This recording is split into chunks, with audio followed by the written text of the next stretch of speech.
Y'all, what the fuck's going on? Welcome to My Favorite Lyrics, the music podcast where we talk about music lyrics, except for when we talk about other stuff.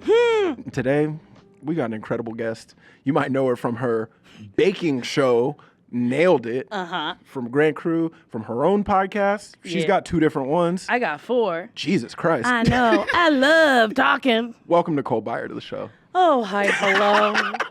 Wait, can I talk about a thing that happened when you walked in just to tell just to tell the people that it occurred? Yeah. It was really incredible. Nicole walks in and she goes, "Hey guys, my bad, like I was running a couple minutes behind." And then she goes, "Just so you know, I don't shake hands." Well, a hand was presented to me. So I said, that's not me. I don't shake hands. I'm not about that. I respected it a lot. Well, we had a whole fucking pandemic where shake a hand, you die. Yeah, that's And it. then we went back to shaking hands. Yeah. We're idiots. Don't do it. Don't touch other. I don't know where your hands have been. I don't know if they're freshly washed. I don't know you're digging in your asshole. I don't want it. That's true. And some people No are. offense. I don't think you were digging in your asshole. You didn't know. But I just didn't know. Long coat. Don't know what's going on back there.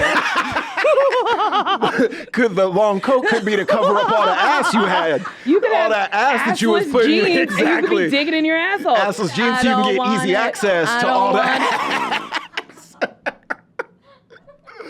So, yeah, and I always add, isn't that rude? Because, I mean, I guess if you don't immediately say, I know, it's like you were like, I don't shake hands. That's very rude. And I know. And I feel like that pushed off the fact that it could be perceived that way. You're like, I know. Like, I know this is not good, but this is my truth. But it's just, I don't like it. And then there's times where enough hands are presented to me, I'll just shake the hand and I'll just keep in my mind, wash them, hand sanitize. Do you keep a Sandy on you? I do.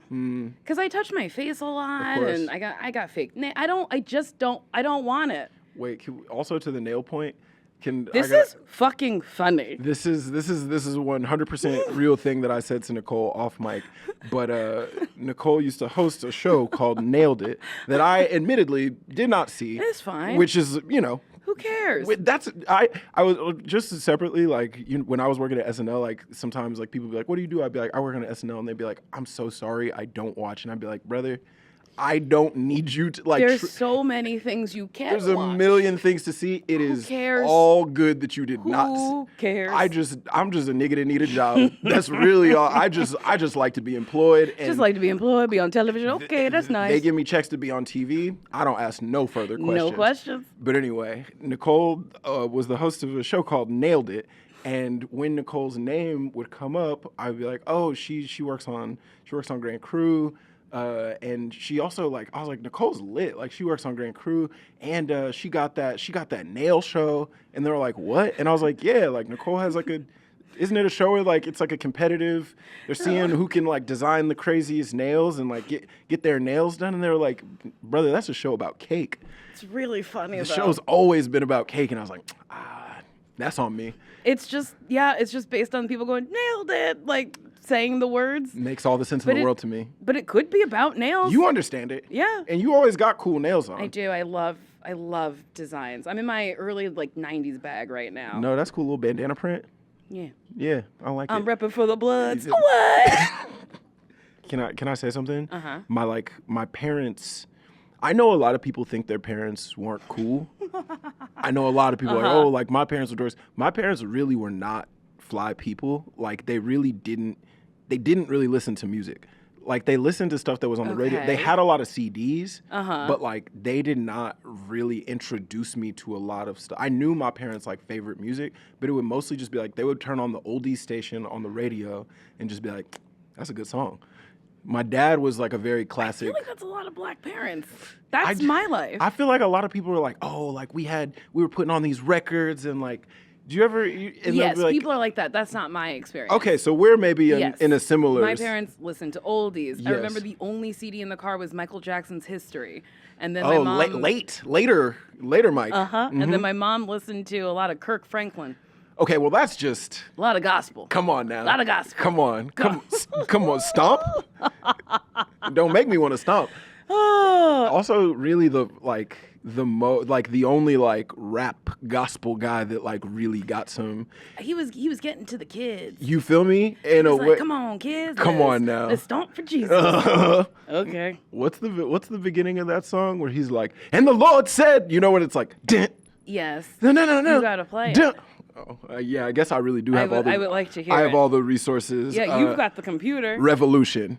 Do you want a revolution? Is that what he says? Do you want a I revolution? haven't heard it in so long. Yeah, it's also like it's also got a real like it's got kind of a like black people need to pull up their pants kind of spirit to it, where it's like daddy's leaving babies with their mothers.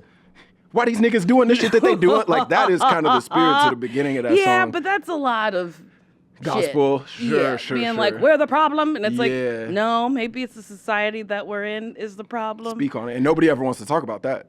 I mean, it is wild where sometimes you're like, oh, well, systemic racism does keep us down, and white people are like, no, it doesn't. Well, and then there's like the black conservative movement side of it where it's like there's so many black people where their whole thing is like, I refuse to be a victim. And I'm just like, I understand kind of what you're saying, but I'm like, in a very real way, you were a victim of a lot of stuff. Yes. A lot of things were done to you, and I know you might not want to acknowledge it. Yes. You don't want to let that keep you down, but that don't mean it did happen. All those black pick-me's where I'm just like, so you don't think that one day you're gonna be that black person they don't like. It will happen. And that's coming quick. Yes. That's coming quick. Yes. It's kind of like not to get into it, but all the Latino people who voted for Trump and then they're scooping him up. Speak on it. And now they're like, oh, we don't like that. And it's like, well, you didn't think they were coming? What? Sure. What? You thought you was the different one. I'll never, I'm gonna side with my people, Yes. Just because you think about like the Tulsa race war or riots or whatever, and how they burnt down Black Wall Street, and it's like, so you don't think we're being kept down at every junction? You feel me? Like redistricting so they can keep you. You don't see the wow. This is not where I thought this pod was gonna go, but like whatever, we're here. But I'm like, yeah, you don't see the fact that it's like, all right, like they actually gathered up our ancestors from a place that they lived and was like, hey, come over here, build all the shit. Then they were like, we're not gonna let you free. And then when they absolutely had to, they're like, all right, y'all could be free, but we're gonna make everything very bad. We're gonna make it so hard, and also we're gonna have sundown town. You know about them? Exactly. I learned about them late, and I was like, oh no. I'm from Texas. I'm very aware. Yeah. I'm not from that part of Texas, but there are like out going towards Louisiana. There's just like towns where it's like, well, don't get your gas and then don't come here and then be out. Like you don't want to. You just don't want to see what could happen.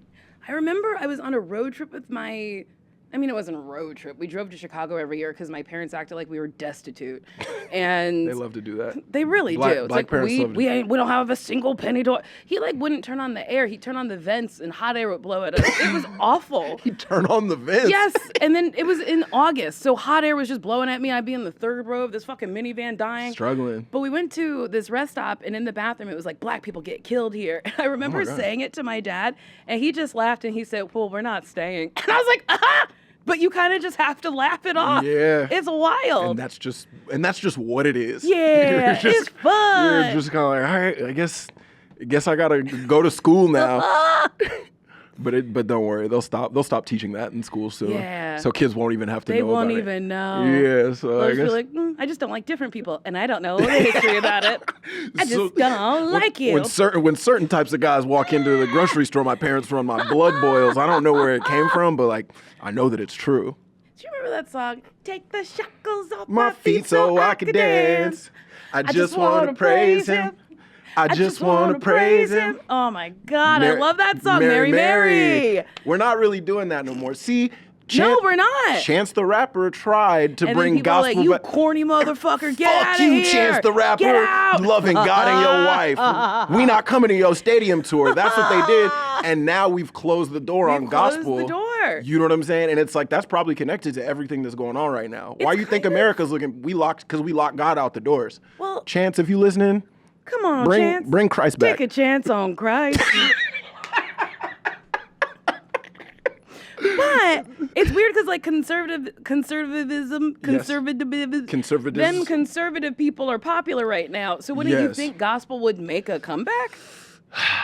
But maybe black people are like, we won't be concerned. We're not participating. Well, I think black people know to be wary of any sort of like white Christians God, because white Christians God really seems not friendly at all. No, not friendly. You feel me? It's like it's wild. It's like we might got different gods, because the way that our God moves, that's why we're celebrating at the funerals. You know what I'm saying? I want somebody crip walking at my funeral, or I'm not pleased. My uncle had a full band at his funeral. That's good. And then what kind of band? What type of music were they playing? A marching band, because he was a high school marching band teacher for a very long time. Okay, that's incredible. And the marching band went with us to like the burial, and the funeral, or the grave people. I don't know, the pallbearers, the cemetery people were like, shut it down. What are you doing? People? Other people are mourning. And it was like, bum, bum, bum, bum, bum. I was like, this is Chicago. Get with it. That is so funny. Imagine you're mourning somebody. They died in a bad way. You're crying at their grave, leaving flowers, and you're bum, bum, bum, bum. You hear a teenager playing a snare drum, and you're like, what the fuck? What? Somebody's doing full. My mom is dead. Your mom got run over by a cement truck, and now you got to hear a 18-year-old play like Nick Cannon. That's an upsetting situation. Drumline, my God. They're making sequels to so much stuff. Where's the Drumline sequel? I don't know. I mean, Nick Cannon has a Drumline, all them kids. You feel me? Oh my God. Just cast full inside circle, your house. 20-year reunion, which is probably around now from Drumline, and it's just all of Nick Cannon's children, and they're in college playing the drums, but now they've learned how to read music, but they've got a separate issue. I don't know. I'm not in the writer's room. We got to sit down, it's like sounds like you are. But it's like they've got a thing. They've got something that they need to solve, and then maybe now Nick Cannon's character is the band director. Okay. And he's helping walk them through whatever their problems are. I like it. And one of the storylines could be he can't remember all their names. Have you seen the video of him naming his children and he misses some? Well, how could you not? You know what I'm saying? How could you not? You got all them kids. You're like, I don't know. I would just start naming them the same thing. That's true. He could do like the George Foreman thing. Yeah, where George, Georgina, exactly, Georgette. George. And then there was like 5 different Georges. There was like George 1, George 2, George 3, George 4. He was in the same way they like a college football like mascot. Like if they've got like, I'm from Austin, and there's a big there's this big bull with like long horns. We're the Longhorns, Hook'em horns, and his name is Bevo. Bevo. Bevo. And they're on Bevo like 26 right now. Because when one passes, they're just like, all right, we got a new one. When one passes? Yeah. This is a lifetime commitment? This is what happened. This is happening at, I know you're from Jersey, which is like not college football country so much, but it's like in the South, these like the University of Georgia, they have a bulldog. Auburn University, they have an eagle. And I'm asking you, is this a lifetime commitment? Yeah, they just bring it's like a Supreme Court justice. You stay until you die, and then a new one rises? That's right. That's wild as hell. And I don't know exactly the process of choosing them, but that is the way that that's the way that it works. And they just keep getting new ones. That's so funny. Can I tell you something? I would love it if you did. Up until recently, I didn't know songs had meaning. I've said this on other podcasts, so maybe people are hearing this for the 100th time. Yeah. I just thought songs were like, haha, here's some words, and then there's a beat. What made you realize that songs do have meaning? Someone was like, oh, this song means, and I was like, it doesn't mean anything. And they were like, what? All songs have meaning. And I was like, huh. Well, especially I do feel like songs from like our parents' generation was like, I don't know if you had this type of black dad, but like I had a very classic black dad where he didn't really put me onto a lot of, but like he didn't put me onto a lot of music. But when the radio would be on, like our Earth, Wind and Fire song would come on, and he was very much like, man, they don't make music like this no more. Like y'all don't know nothing about, like very classic black father thing. But like a thing that really, really has frustrated me as an adult is like now I'm fully grown and I will listen to music from my father's era and I'll be like, fuck, he was right. They don't make music like this no more. A lot of this shit was really, really, really good, and I hate that I know that. Well, I'll tell you something. I feel like music now, nobody's taking chances. No one's like, I like Doja Cat. Some people don't like her. Also, she was showing her toes in the chat. She was in the racial chat room showing feet. She was doing a little weird shit. She was. But she's doing weird shit. Yeah. I like her music. I like Doja Cat's music. I think it's fun. I don't think we should hang out, but like I like hearing it. I mean, I would like to hang out and be like, girl, what were you doing? What's going on? What were you doing? And I like Sabrina Carpenter. Yeah. But I do feel like it's too like boppy. And I'm like, I don't know. I want more interesting beats. Sample, I don't know, maybe she's sampling shit, but I love samples. Yeah. Oh God, I love a sample. Wait. I love a sample. I love covers. You gotta I'll tell you this. You gotta bring that on as a catchphrase when you're on the road. I love a sample. I love a sample. That's a good character. Who me? I love a sample. There it is. I also love covers. Of and course. for the longest time, Yeah. I didn't know what covers were. Yeah. So I thought the Beatles were stealing from Tina Turner. Because she did a cover of Come Together, right? And I loved that song. And then I heard the Beatles version, and I was like, oh, these white men stealing. And then someone was like, again. Here we go what again. are you talking First about? Tulsa, now this. Now this. Oh, my God. I can't believe. I feel like I learned about a lot of like white classic music from like rap artists that I liked sampling them. That was a lot of like, there was a, God, what's the Paul Simon, what group was he in? I don't know. Simon and Paul? Peter and Garfunkel? Simon and Garfunkel. Peter and Garfunkel. Simon and Paul. Oh boy, that was tough for both of us. Yeah, we I feel struggled like through we that. almost had a stroke. Simon and Peter, Paul and Martin and John. Luke, Corinthians. Simon and Garfunkel had a song called 50 Ways to Leave Your Lover that I learned about from a Kid Cudi song called 50 Ways to Make a Record. And I was like, oh, I like the like sample of this. And then I went backwards. I feel like I learned about a lot of, that's how I learned about Steely Dan from Kanye West. Flo Milli just sampled, or not just, I don't know, she got a song out where she sampled Hoobastank's The Reason. Shout out to Flo Milli. If anybody has so Flo Milli's fun. contact information, please tell her to do the show. Flo Milli, if you're listening, come on through.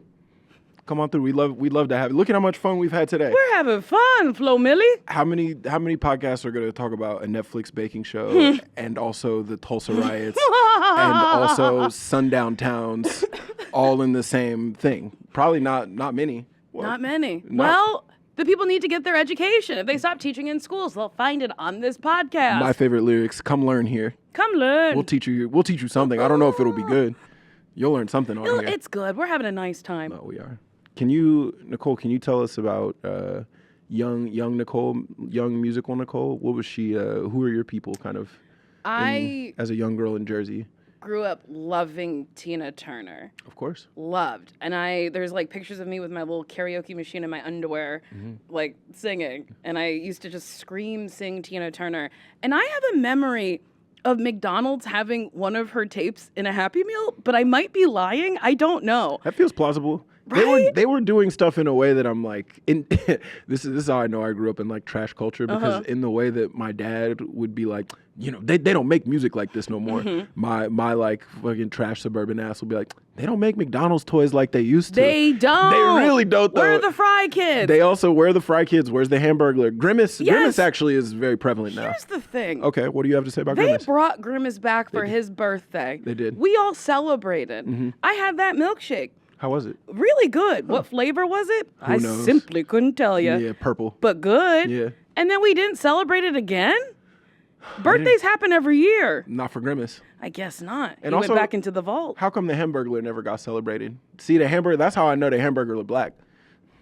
Because he ain't never got no special meal. He ain't never got because he was stealing. Ronald McDonald, but that's okay. What's he's stealing burgers? Probably because his family's hungry. They just shut down the SNAP benefits. Now he needs a sandwich for his people. He does. Because they not Mayor doing Mayor McCheese, I'm know sorry? him? Mayor McCheese. You don't know Mayor McCheese? I'm not familiar with Mayor McCheese, no. I I know think about the Hamburglar and Grimace and the girl who's got the little pigtails. That's a little Fry Kid. Is that the Fry Kid? I think so. Okay, and then of they course got the Ronald, chicken nugget children. Oh yeah, the little chicken babies. I like them. Yeah. Yeah, there's a whole storyline that they don't use anymore. No, that's all gone. And then the playgrounds they're not even like fun to look at. They used to have like hamburger seats you could bop on. Do you remember? I feel like we're around the same age. Yeah, 62. Yeah, we're both about 75 years old. We were. If you look closely in those pictures, we're standing next to Martin Luther King and Malcolm X. It's Bill Russell, Martin Luther King, Malcolm X, Muhammad Ali, and then us two on.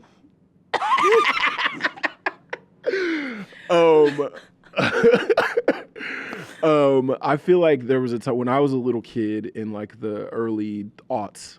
I feel like there was almost like a battle. There was like a race to see who could build like the biggest, craziest playscape. But then I feel like a couple lawsuits hit, and like now, like where I grew up in Texas, like literally across the street from each other, there was a McDonald's and there was a Dairy Queen, and they both built up these like massive structures. So much so the Dairy Queen one was a little bit better, but like for like kids for their birthday would just be like, we're going to Dairy Queen, and we would all get like shakes and like chicken strips or steak fingers or whatever, and then your parents would just steak fingers.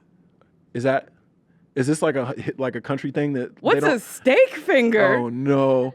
Oh, I hate when this happens. Sometimes I feel like I'm kind of metropolitan, and then I'll say a thing from my childhood, and then steak finger.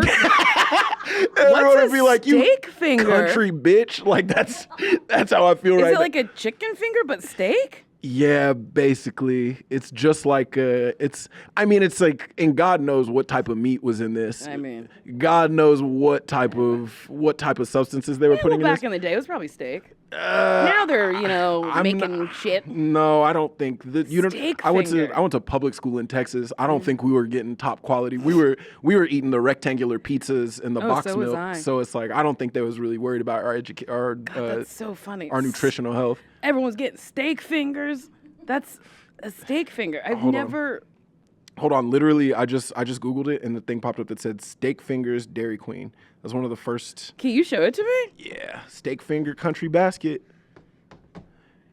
Wild. Yeah. So it's like chicken fried steak, and then the sauce looks like gravy. It is gravy. Ooh-wee. Yeah, That's diabetes in a basket. You know what's really, really fucked up to the Texas of it all is like when I was in middle school, if you had like really good attendance and you didn't get in any trouble in PE, they would take us to Dairy Queen to go get like a meal. Like they would be like, hey, don't worry about running today. How about you have some steak fingers and gravy and a milkshake? Crazy. It's crazy I live this long. I like it. No, I mean, fun. Of course we love it. You're 11 years old. That's fun. exactly what you want to do. But it's like maybe we do that during social studies. I used to get as a kid a peanut buster parfait from Dairy Queen. Peanut buster? Yeah, so it's hot fudge at the bottom, peanuts, vanilla ice cream, another layer of hot fudge, peanuts, ice cream, another layer. It was a pint glass of ice cream, and my mom was like, sure. Go crazy. Sure. I think about this often. She set me up for failure. I brought this up to my mother. For like 6 years, I ate Pop-Tarts every single day for breakfast. It's like, you could have killed me, lady. You shouldn't. It's like, I'm not going to stop myself, but it's like at a certain point, you got to say something. It's like 90 grams of sugar to start my day. So much. I drink that in like a big ass glass of orange juice and then go try to get an education. You can't learn like that. Look at how far we made it, though. I know.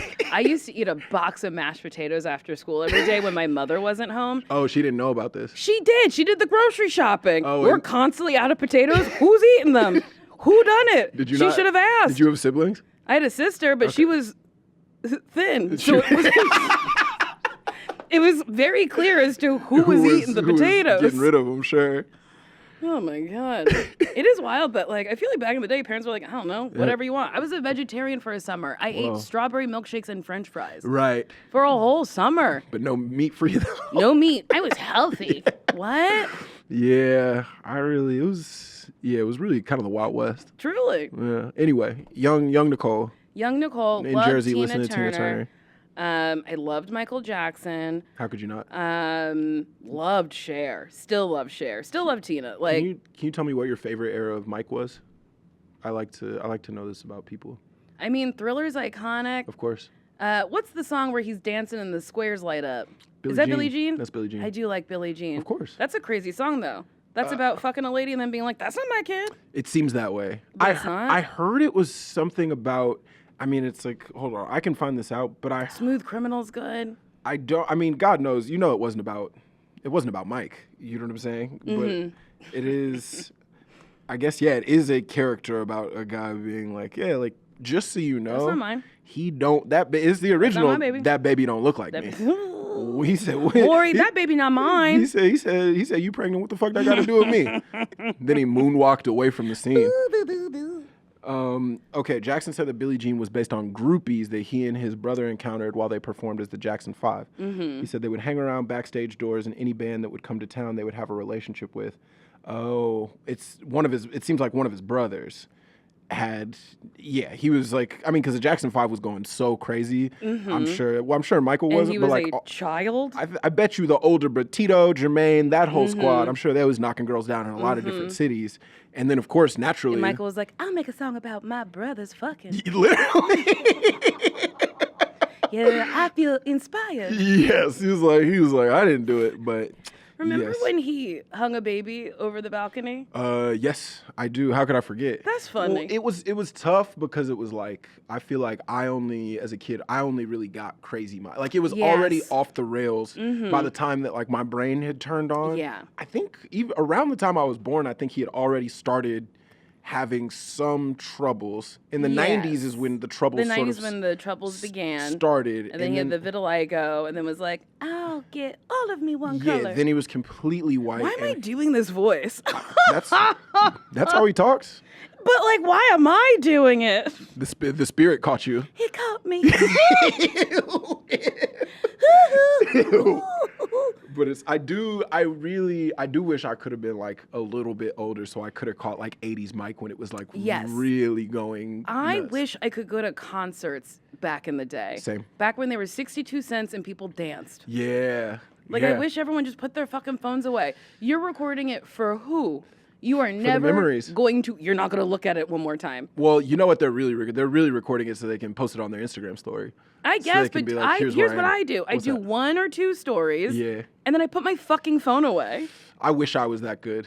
Because I am really annoyed by everybody else with their phones out. But you're like, I'll get the perfect. But yeah, when I'm doing it, I'm like, well, I'm being artful. Like, I'm being artful. I'm clearly capturing this with an eye and a sensibility that, like, you're not connected to. So it's like, y'all need to. Half the time it's blurry. My videos always have my nails in them. I'm bad. Yeah, sure. Wait a second. This is completely separate, but it's a thing that we have to address. Uh-huh. We've talked about this since, but I opened for you one time. I opened for you one time. And we went to a Burger King after. We went to I took you to some drive-through. Yes. Or you took me to a drive-through. Well, I don't know. It doesn't matter. I took you. You took me to a drive-through. Uh-huh. But then, okay, I opened for Nicole probably 4 or 5 years ago at some college. I think it was longer. I think it was like 6 or 7. Was it? No, it was after the pandemic for sure. It was definitely after we came back. So this is probably it's probably like 2021. Okay. Because I wasn't on SNL yet, and I remember I was so hype. Like, I was so excited. 1, because I like needed the money, and 2, because I was like, oh, I like Nicole, and at that point we had never met before, and it was at this school. Like, I had to like fly into Nashville and then like drive and then get an Uber out. You always have to drive to a college. They're not near airports. It was not close to anything. I remember because I called an Uber. The Uber was going to be like an hour, and the Uber pulled up to the airport, and I went to go grab the door, and the guy locked the door and drove away. And I was like, I'm back in the South, baby. That's wild. I'm back in the South. Not you. Yeah, and I went and I did this show, and it was at a basketball stadium. Mm-hmm. It was at a basketball stadium this is right when we're coming out of COVID, so we're probably 30 feet away from the audience. I have a picture that I'll find that I took of you on stage, and I was like, the show was like whatever. It was fine. It was in a basketball stadium. College shows are tough. They don't want entertainment. They want to drink. Well, also I feel like the thing that you learn doing these shows, doing corporates or doing colleges is like, they think that they want to see you do stand-up, but actually what they want is somebody who's funny to talk about their life.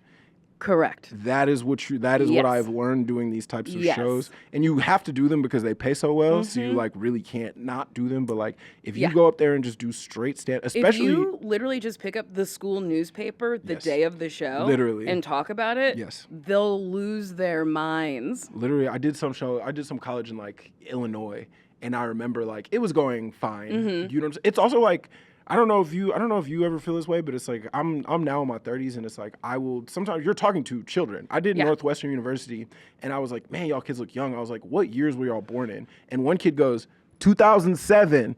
I said, fuck you.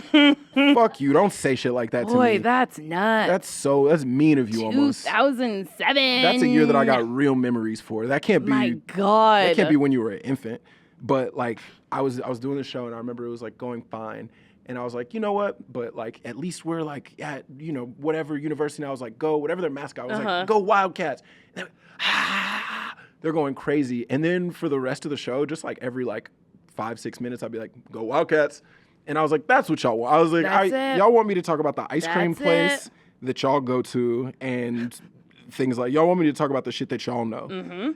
Later on, like probably, I don't know, a year or two later, Nicole's like working on a show on NBC. I'm working on SNL, and she's at an after party, and I see her at the after party, and I go, oh, Nicole, like so good to see you. Like, remember when I opened for you? And she goes, no, you didn't. And I go, what? She was like, I would remember this. I would remember if you opened for me. I was like, no, remember we were in. She was like, no, I remember being there, but you weren't there.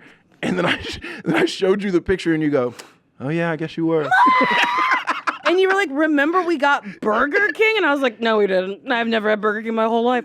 I have done so many shows and like been in so many locations that like I simply can't. I meet people I was just in Wisconsin, and this girl was like, my improv group opened for you at this college. And I was like, yes. Well, now I just say yes. It also becomes a thing. This is like... It becomes like now I feel like since working on the show I feel like I like understand this more fully because you were right. It's like and I truly hate to use this word, but it does feel like it is a thing that comes with like just becoming more notable and like more people knowing who you are is like you like for me it was such a big ththing to be like I'm opening for Nicole Byer, but for you you're just like I just want to do this show, collect my check, and get out of this town. And it's like now I understand. Like I remember opening the first ever weekend I hosted at a club. I came up in like Austin pre Rogan. You know what I'm saying? So nobody was saying slurs back then. And it used to be if you said a slur back then, they'd be like, "Oh, you can't do this show." You say it now, they're like, "Here's $1 million." Headlining slot. Exactly. You get a theater show now. But I remember.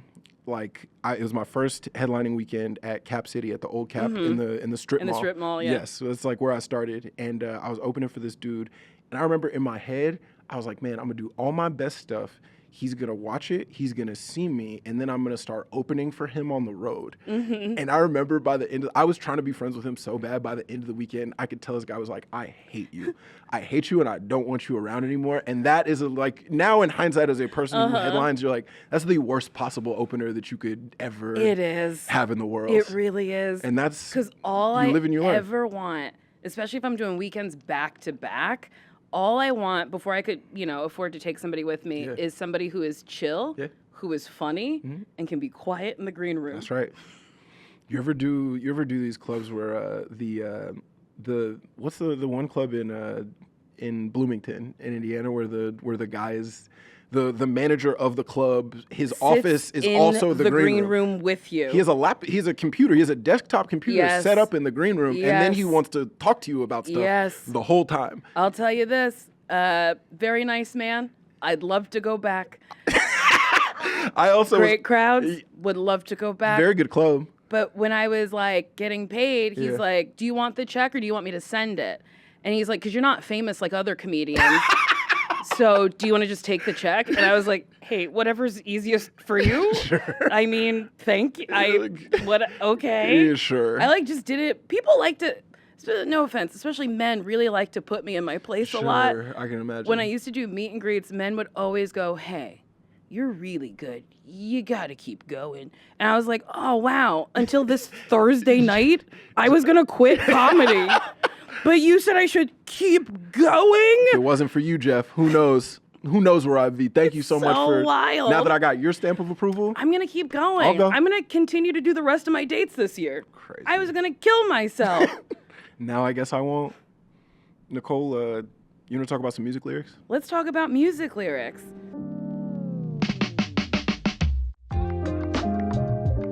So I want to talk about I Drove All Night by Celine Dion. Yes, of course. 2003.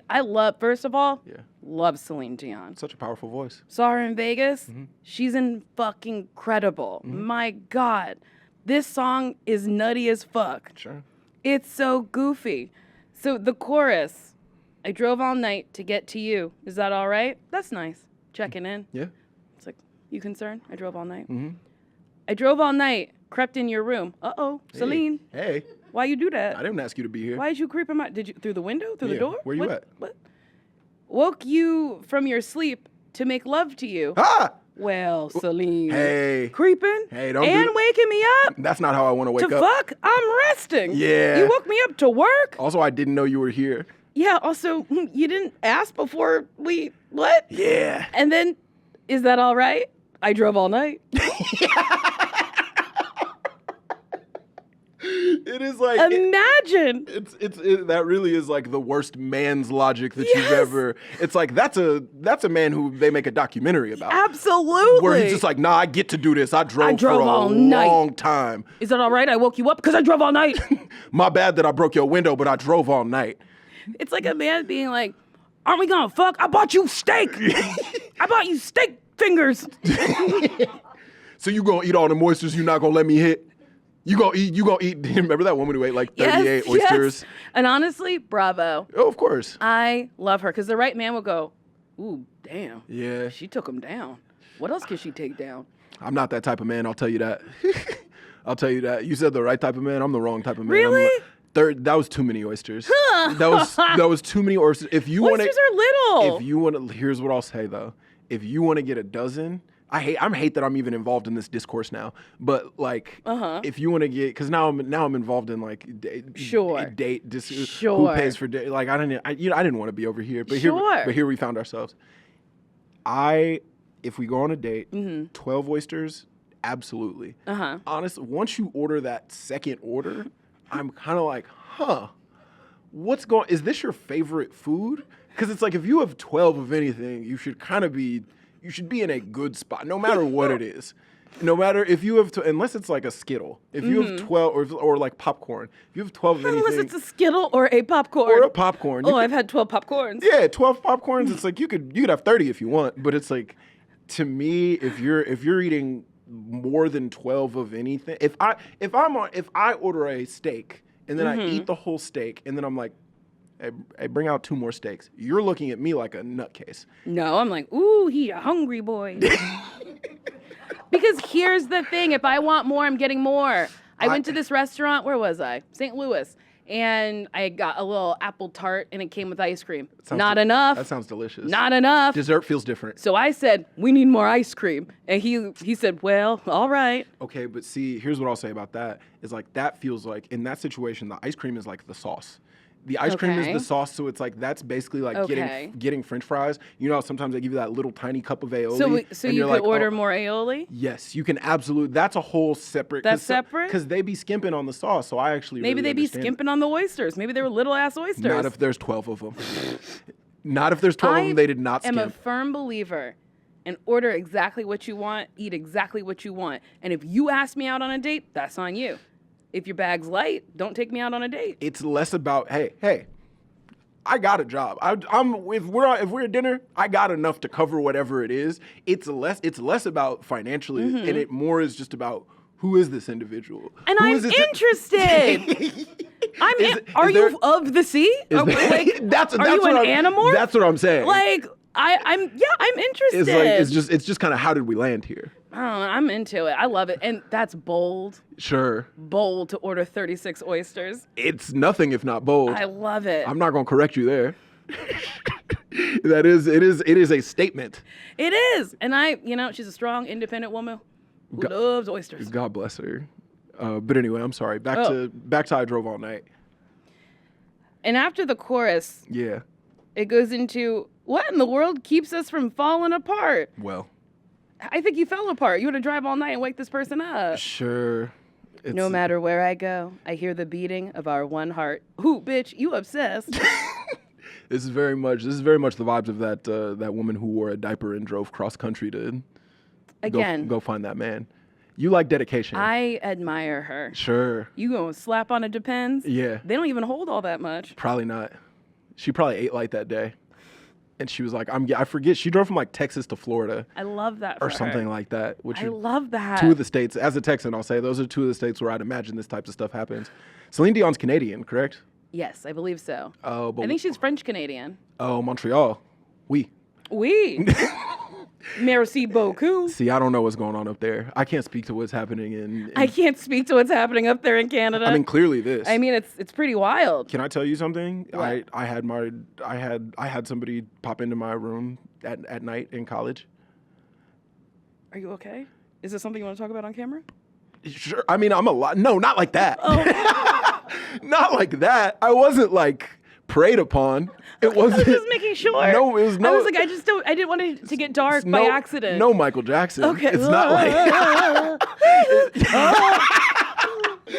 He's back. Every time we bring he comes back through. Nigga. Also, have you heard that Michael Jackson had a different like actual speaking voice than which like is very funny. It'd be so often if Michael Jackson came back through you and he was just like, nigga, I hear you talking shit. I hear you talking shit about me. You talking shit. But then you wouldn't know it was me, Michael. True. You'd be like, you possessed by somebody angry? Yeah, sure. You're possessed by a different man. But no, when I was in college, there's a girl that I dated like on and off. Mm-hmm. And it was like, very, very chaotic, like very like, we dated like probably like 18 to like 21, 22. So it was like years where you're feeling like big feelings, a lot of dramatic gestures kind of in this time of my life. And we were in a period where we were like broken up, but we would like still see each other from time to time. And she like saw me out, and I was out with a group that had girls in it, but she thought it was like one of those was like a girl that I was like involved with. And so the bars closed. We went to school in like a college town, so there's only so many bars. Yeah. So you kind of had to bump into the same fucking the people. same people. There's only like 5 bars that people went to. Ooh, so damn. like you saw everyone. They were all like in literally they called it a square. It's just the square. Every bar was on the square, like right off the square, and there was only a handful of spots that you went to. College is funny. I'll let you get to the rest of the story. Yeah. But you go to a college, it's super walkable. Yeah. There's community, you're fellowshipping, you see the same people all the time, and then you go off into the real world, and then you got to drive 2 hours to work, and then nobody talks to nobody. No. It's crazy, right? We got to bring back community. Life should be like college. Keep going. She sees me out. She thinks I'm involved with this girl. It's just like truly just like somebody in my friend group. I like get in the car to go home. She's like calling me a bunch because she's trying to like, if I'm involved with that girl, she's trying to like intercept it. She's trying to be like, hey, talk to me, whatever. I maybe pick up the phone once and I was like, I'm going home, da da da. I go home. She's still calling. She's called me like 10 times. I'm like, I don't answer a single time. I go to sleep. I wake up. She's in my room. She's straight up in the. I will say I lived on the first floor. And so I know what she did. I had a roommate at that time who smoked cigarettes on the patio. She hopped over the patio, which is like it's like a little 4-foot little. I mean, sure. You know what I'm saying? She swung over that patio, went in through the door, and then she's in my apartment. But she was trying to catch me red-handed. That's in her mind. She was like, I'm gonna catch him with this other bitch. But instead, it was just me alone, frightened. And that's what this song reminds me of. Yes. Somebody with like the absolute like.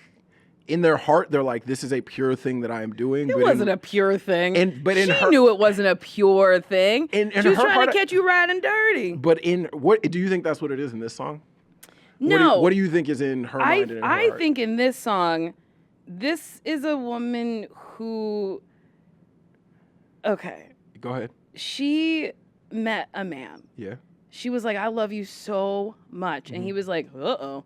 Seems like she likes me more than I like her." Do you think they were together at this point, or do you I think think they went on a couple of dates, and then he moved away because he was like, "This is getting scary, and I've got a new job opportunity in Philadelphia, and I'm gonna take it." Yeah, and then she was like, "No, you'll never get away from me. I'm gonna come get you. We're meant to be together." I think she's crazy. It does feel like that. It feels very much like it feels very Mariah Carey, "You'll Always Be My Baby," which like I don't know the lyrics to that. You'll always be a part of me. Oh. I'm part of you indefinitely. Ooh. Boy, you know you're never gonna shake me. Oh. Ooh, darling, because you always be my baby. What a funny song. That's scary as hell. And it's like, and it's very like, you'll always be a part of me. Yes. Oh, I'm part of you indefinitely. Oh, you're never gonna shake me. Ooh, darling, because you'll always be my baby. It's not my best vocal performance. No, that was beautiful. I loved it. Need to work, but this one's a little bit more intense. She's like, I drove all night to get to you. Because Mariah Carey, I guess it's still just like these are my thoughts. These are in my head. I'm part of you indefinitely. This one is like, nigga, I am at your house. At your door. I'm in Wake up, I'ma suck your dick. Which is like, oh no. Like, that's scary. It's terrifying. I'm not ready. It's terrifying. I don't even want you to see it like this. No. Let me, hold on. Give me a second. Cuddled up in my bed. I'm hugging Paddington. Yeah. Get out of here.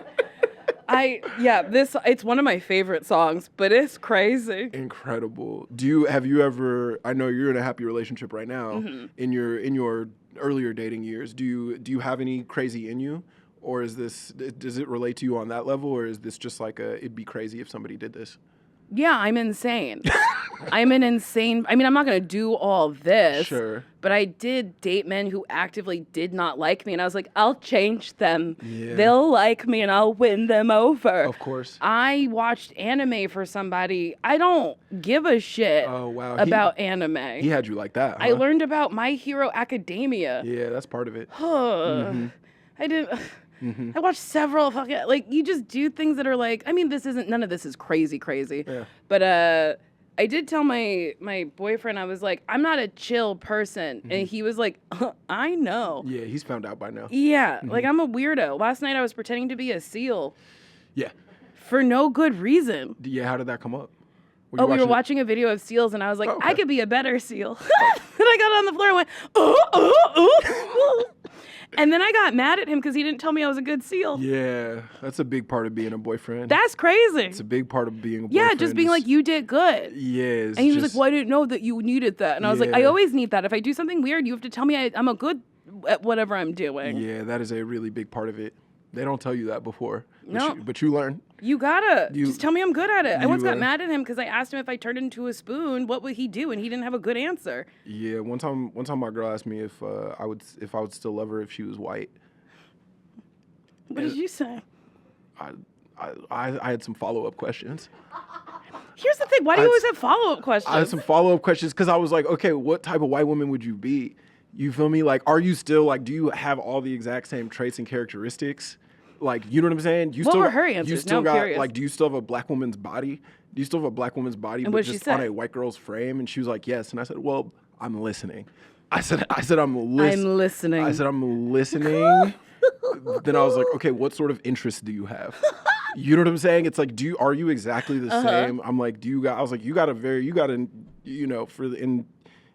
this is only for certain people listening to the podcast. So it's like, if you're not one of those people, just pause for a second. I was to my girl, I was like, you got a nigga nose.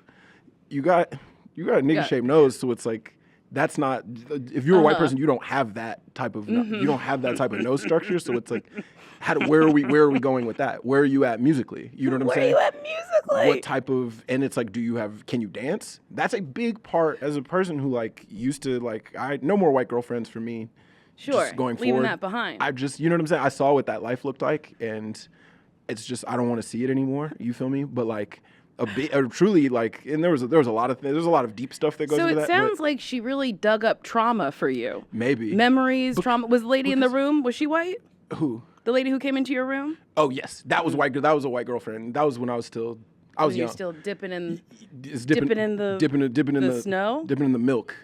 Dipping in the snow bunnies? Dipping in the milk. Stirring the milk? As our friend. Stirring the milk is what I said. What? That's fair. Stirring the milk? Who stirs milk? This is very very Carl coded. Just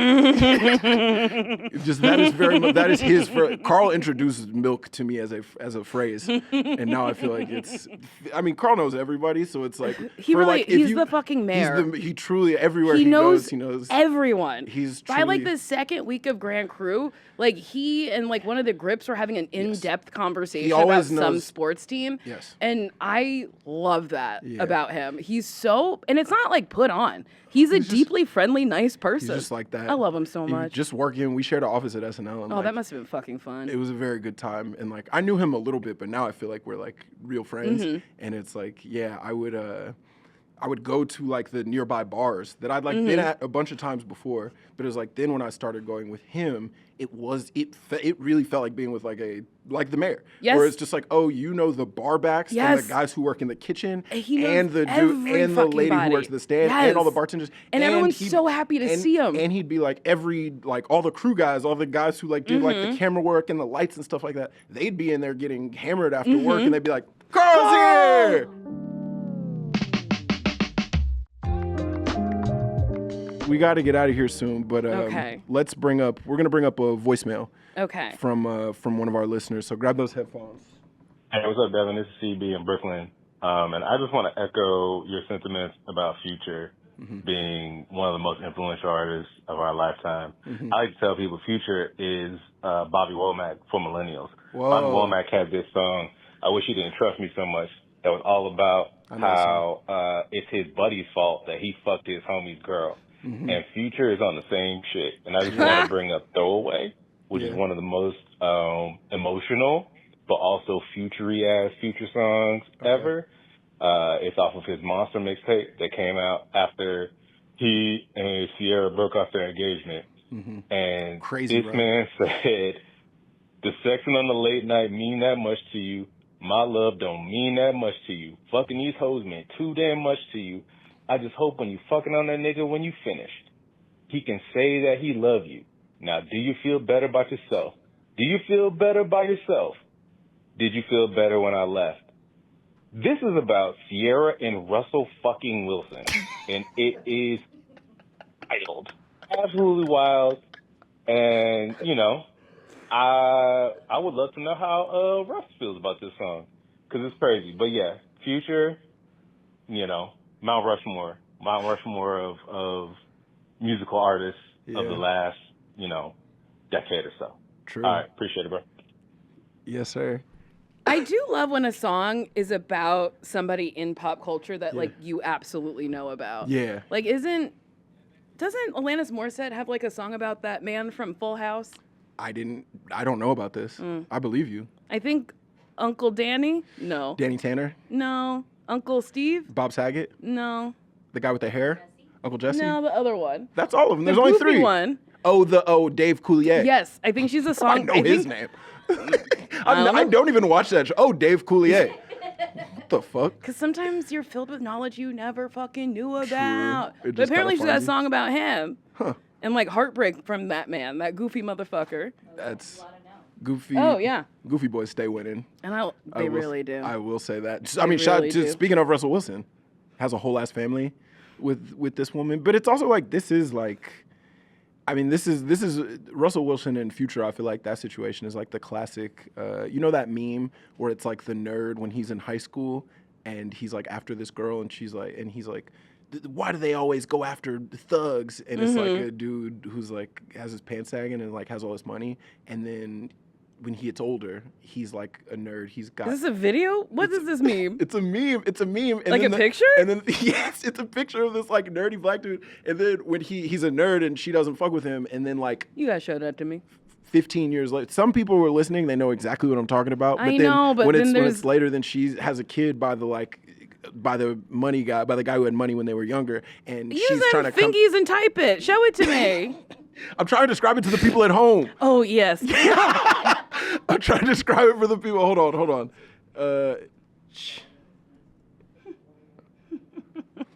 That's very funny. Can you describe this meme to the people? Yeah. Okay. So it's a dude with like pants sagging. He's not wearing a shirt. There's lockers. He's in school. Yeah. And he's not wearing a shirt.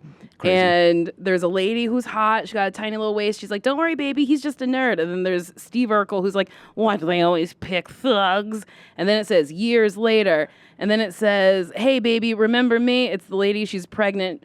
And then exact same outfit on. Same outfit yes. because she is in the school still. I don't know. Yeah. But then he has a yellow, I guess, Ferrari behind him. Yes. And he's still in a nerd. suit. He still has the same glasses. Still has same glasses, but he's holding fistfuls of cash. And he says, in the first one, he's got books. He's got books, and he's struggling with them. Traded the paper for paper. Yes. And he said, beat it, chick. And she goes, why can't I find a good man? Which is so funny that this man says, beat it, chick. And she's like, oh, he's great. He's awesome. She's like, I want to be abused in a different, like, what? Sure. What? What do you mean? This is a wild fucking meme. Yeah, it's crazy. I've seen it. It's been around for a little bit. I wonder who made, I wonder if it was a black person who made this meme. You hope so. You hope so, because if it's not, it feels much worse. It feels much worse if it was by anybody who wasn't black. It's tough. Yeah, it's tough. Because I'm like, maybe she's happy pregnant. Maybe. It doesn't. The picture would lead you to believe that she's not. Yeah. But like, you hope. You hope. Maybe it was like a high school love. I don't understand why that man is shirtless in a school. Because he got it like that. Because he don't go to class. he show up to pick girls up and then fuck. So he don't need a shirt. And then all the teachers are like, Charles, you gotta. I'm not putting my shirt on. Yeah, and he said, we don't need school. We don't need school where I'm going. School. I'm going to fuck everybody. Yeah. That's wild. Yeah, and he's not in the picture, but it's like, I'd like to imagine that man became Future. That's very funny. I'd like to imagine that he's not in the photo because he's become an international rap star. You know what I'm saying? He's not in the picture because he's fucking bitches with Gucci flip-flops. Do you remember the, and we do have to leave, but do you remember the Mother's Day where Future wished Happy Mother's Day to every single one of his baby moms, and it was in like 7 separate tweets? No. It was incredible. But that's really funny. People go look it up. There's a Mother's Day from maybe like 8-9 years ago where he's just like, Happy Mother's Day to like blank. You raised like my blank child so well. Happy Mother's Day to like Sierra and love you, baby Future, and like sending love. And he like did every single one. Here's the thing. Legend. I love that.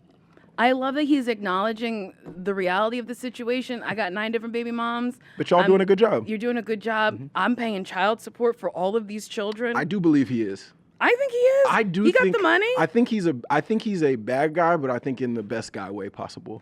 That's how I like to imagine Future. I think if you want to do that, just have the funds to like keep those kids, fed and clothed and whatnot. That's why he had to sell the rights to all of his songs. Really? He sold over his masters to a company for like $50 million.